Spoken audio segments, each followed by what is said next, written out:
Things don't happen overnight. You have to make the emotional and the personal investment to make your dreams come true. What would amazing look like for you? What would amazing look like if you were amazing? If you know what amazing looks like, then why haven't you gotten there yet? I want you to say, the reason I'm not as amazing yet because I hit the snooze button. That's why I'm not amazing right now. The reason why I'm not amazing right now is because I couldn't get up early enough because I told myself I'm not an early person. The people in the world become weaker people. It's by capping your brain. It's by putting this kind of garbage in it about not attacking what you're not good at. There is no shortcut. There is no hack. There's no sweatless solution. You're gonna have to work. There is always weakness to work on. Always. A lot of them.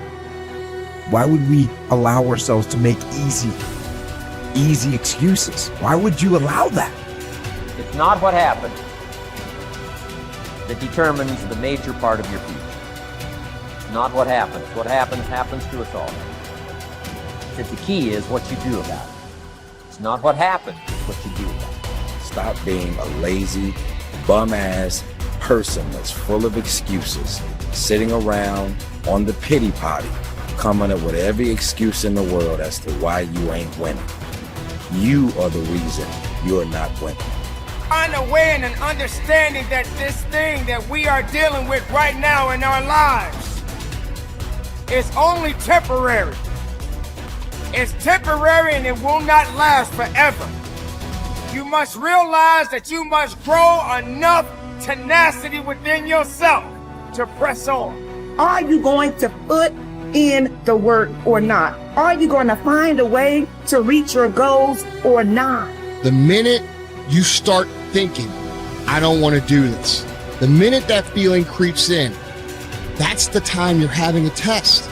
The minute you feel the ache of, I'd rather do something else, I'd rather do anything else than this, that's the test. The minute you train yourself to say, this is my opportunity, is the minute you go from loser to fucking winner. And this is a skill. This is something you practice. You are amazing and you have limitless potential. So start tapping into it by not sitting on the fence. Get up, get out, and get it done, baby. Let your work get your opportunity. Let your work get your praise. Let your work open up doors. Let your work get people paying attention. Let your work get the whole world to notice. Stop thinking, stop procrastinating, and you gotta work. So you gotta make sure that you constantly are rewriting your book. You have to constantly rewrite your book every day of your life. You know, and these aren't just words I say. This is how I have to live. Like, these are conversations I have with myself. And I say it everywhere I go. The most important conversation when you have with yourself. Yes. You live with it every single day. But most of our conversations are not the right ones. They're not the ones that are going to push us to the place we need to go. They're the ones that are going to keep us sitting in that toxic environment that you've helped create and everybody else helped create, and you just live in it. You live in that muck, and that conversation just plays in your head, and that becomes you. So my first conversation when I was absolutely nobody, and that's one thing you have to say. We live in a world now that's so kind. We find the kind way around everything. Like, if you don't look good, I have to find a kind way of saying, I don't like your shirt. Right. That's not the approach. The approach you have to take, at least I took. You take whatever approach you want. The conversation had to be a real, honest conversation. In the accountability mirror, guess what? I was fat. Don't find a kind word to say that, you know what, I've gained some weight. No, you're fat. When I couldn't read, not like, hey, you know, you've been learning this. No, I cannot read. For fourth grade reading level, I'm struggling. And sometimes I call myself stupid. Not in a way to put myself down. So don't take it like, my God, those are so hurtful. Yeah, they're hurtful. It's honest. The conversation has to become an honest conversation of where you're at mentally. Where am I at mentally? I look like I feel like I'm falling behind in school.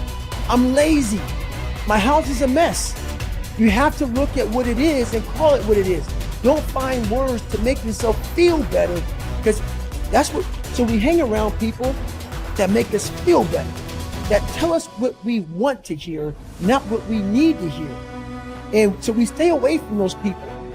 And we stay away from those people, like our internal dialogue becomes that kind, it's okay, it's not okay.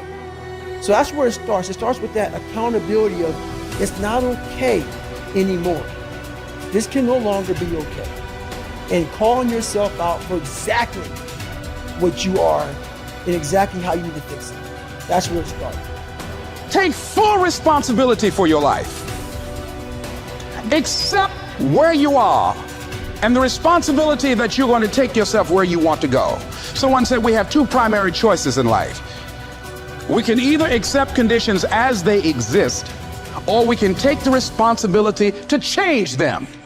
See, a lot of people want to exempt themselves from taking responsibility. All they want to do is talk about the problem. Every time you see them, they'll tell you their story over and over and over and over again.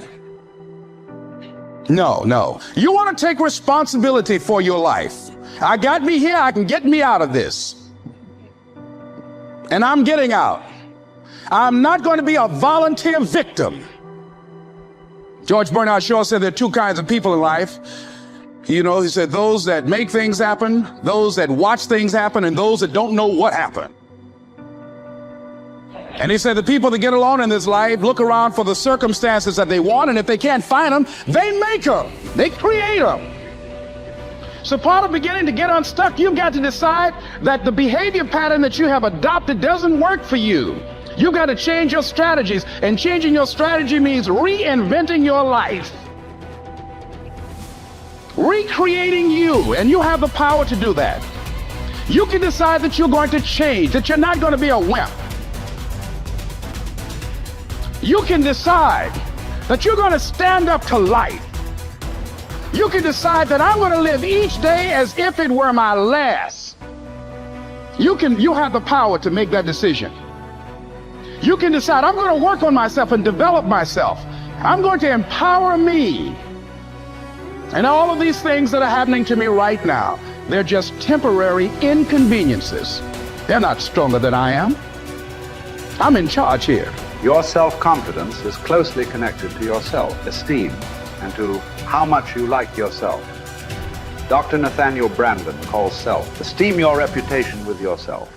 It is how you feel about yourself and your abilities in relation to any situation that determines how much you like yourself and consider yourself to be a valuable and worthwhile person. The more you like yourself, the better you do. The flip side of self-esteem is what psychologists call self-efficacy. Self-efficacy is a measure of how effective and competent you feel you are to perform a particular task or to achieve your goals. This is called performance-based self-esteem. What this means is that if your self-confidence and your belief in yourself are determined by your self-esteem, or how much you like yourself is determined by how capable you feel you are in any given set of circumstances. For example, if a problem comes up at work or home, and you are so familiar with it that you can solve it quickly and correctly, your self-efficacy and your self-esteem goes up. You feel more capable and confident and more willing to take on other challenges and difficulties. You feel more positive and optimistic. You feel like an excellent person. If, on the other hand, a problem or difficulty came up and you were unable to do anything to solve it, and you felt frustrated or ineffective, your self-esteem would suffer and your self-confidence would go down. You would feel negative about yourself and your abilities. You might even become angry or depressed. You would feel powerless rather than powerful. That's why they say in playing poker, the winners laugh and tell jokes while the losers say, shut up and deal. The law of cause and effect applies to everything you are today and to everything that you become. If the effect that you desire is high and unshakable, levels of self-confidence, then it is necessary that you engage in the same behaviors practiced by others who enjoy high and unshakable levels of self-confidence.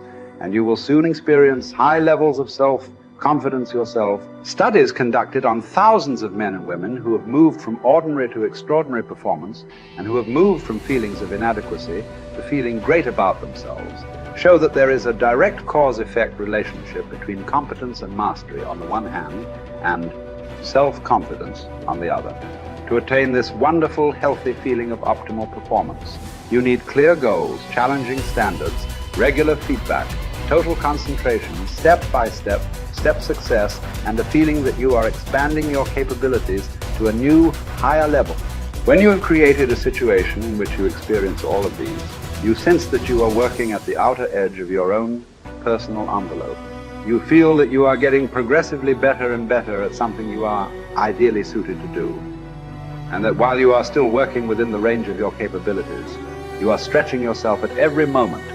When you are caught up in this kind of experience, you often lose track of time. You become unaware of hunger, thirst, or fatigue.